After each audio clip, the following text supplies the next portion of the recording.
হে hi everyone, আমার আরও একটি ব্লগে তোমাদের সবাইকে ওয়েলকাম। যেহেতু আজকে রবিবার, তাই আমি সকাল সকাল ঘুম থেকে উঠে পড়েছি। আর প্রতিটা রবিবারই আমি সকালে ঘুম থেকে উঠে স্নান করে তাড়াতাড়ি পুজোটা সেরে নিই। তার কারণ আজকে সবাই বাড়িতে আছে আর তাড়াতাড়ি একটু ব্রেকফাস্টটাও দিতে হবে। তার কারণ সঞ্জয়ের যেহেতু আজকে অফিস নেই, ও চলে যাবে আজকে আমাদের দোকানে। তাই খুব তাড়াতাড়ি করে আমি শ্বশুরমশাই আর আমার বরের জন্য ব্রেকফাস্টটা তৈরি করে ফেলেছি। আজকের ব্রেকফাস্টে ওদের ছিল দুধের সাথে আমি ছোলার ছাতু দিয়েছি আর মুড়ি দিয়েছি। অন্যদিন কলা মিক্সড করি, আজকে কলাটা দিইনি।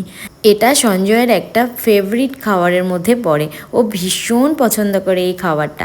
এবার আমিও খেয়ে তাড়াতাড়ি করে রেডি হয়ে নিচ্ছিলাম, কারণ আমি খুব একটা সুযোগ পাই না সঞ্জয়ের সাথে বাজার যাওয়ার জন্য।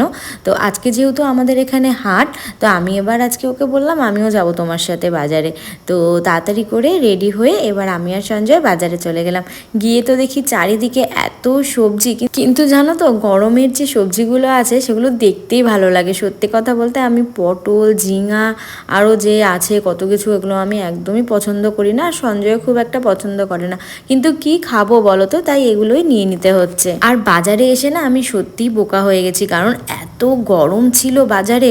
সঞ্জয় আমাকে বারবার বলছিল যে গরমে তোমার যেতে হবে না, কিন্তু আমি জোর করে বাজারে এসেছি। ওই যে আগের একটা ব্লগে তোমাদেরকে বলেছিলাম যে আমার বাজার করতে ভীষণ ভালো লাগে, সেটা যেই বাজারই হোক না কেন। কিন্তু আমার পছন্দের একটা সবজি আমি পেয়ে গেছি, সেটা হচ্ছে কাঁকরোল। আমার ভীষণ পছন্দ, কাঁকরোল ভাজি খেতে আমার খুবই ভালো লাগে। তো বাড়িতে এসে আগে ওগুলো ফ্রিজে স্টোর